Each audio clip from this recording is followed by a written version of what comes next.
Alberto Durero. El Renacimiento alemán no significaría lo mismo sin una figura como la de él. Este artista polifacético, nacido el 21 de mayo de 1471 en Alemania, Nuremberg, es considerado como uno de los más grandes grabadores y pintores de la historia. Durero era hijo de Alberto Durero el Viejo, un emigrante húngaro que se dedicaba a la orfebrería. Durero pasó casi toda su vida en Alemania, donde desarrolló también la mayoría de sus habilidades.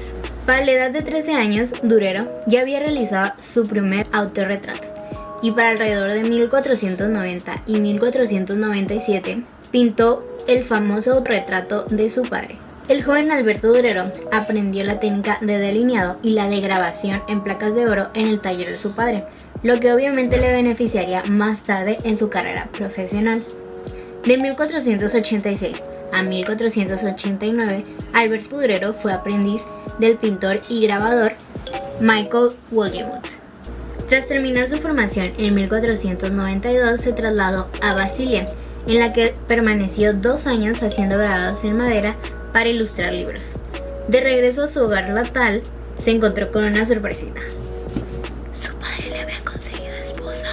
En 1494, Alberto Durero y Agnes Fey se casaron.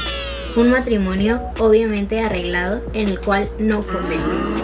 En 1495, Alberto Durero viajó a Italia por primera vez, donde permaneció en Venecia por un tiempo. Alberto Durero quedó fascinado por el arte en esta época, así que se quedó a estudiarlo un poco. De regreso a Alemania, él abrió su primer taller. Esta etapa se puede conocer como un paso de su etapa de aprendiz a su etapa profesional.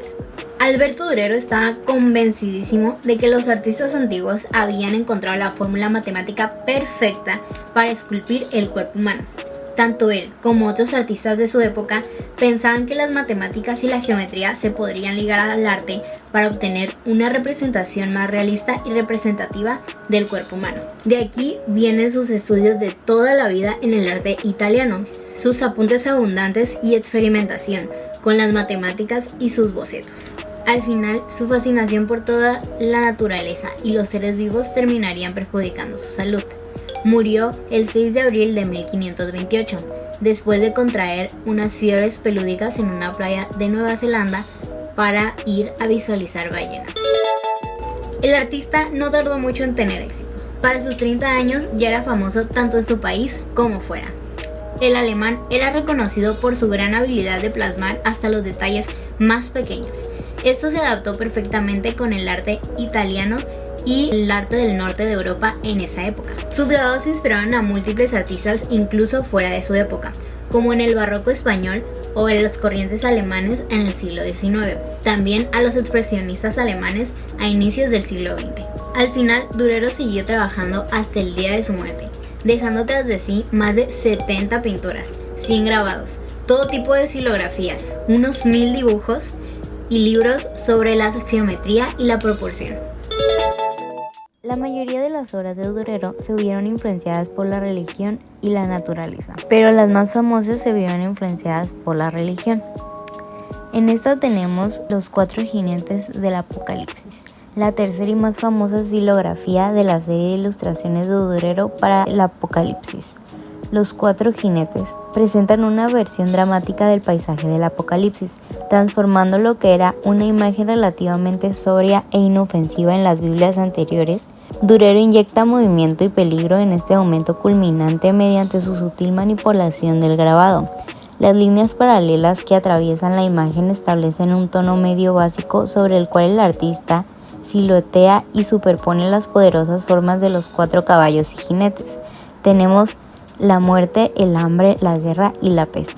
Su volumen y su fuerte movimiento diagonal realzan el impacto de la imagen, ofreciendo una elocuente demostración de los magistrales efectos visuales que Durero supo crear en este medio. Después tenemos este díptico pintado por Alberto Durero en 1504. Se trata de una de las representaciones más reconocidas del relato bíblico.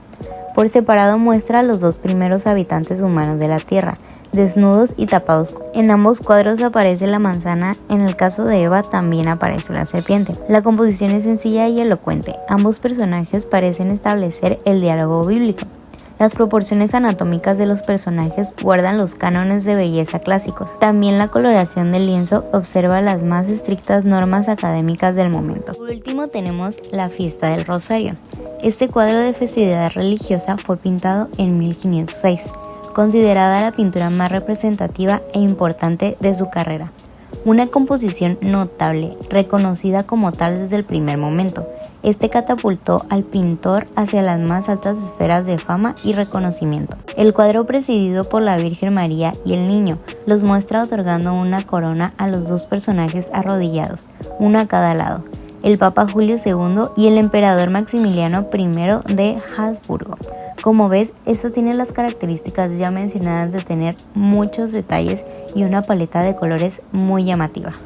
Como vemos, la influencia de Durero fue enorme y es posible verlo tanto en artistas de su época como artistas posteriores como Goya, Dalí e incluso Picasso. Yo soy Camila Ledesma y esto fue un poco sobre la vida de Alberto Durero.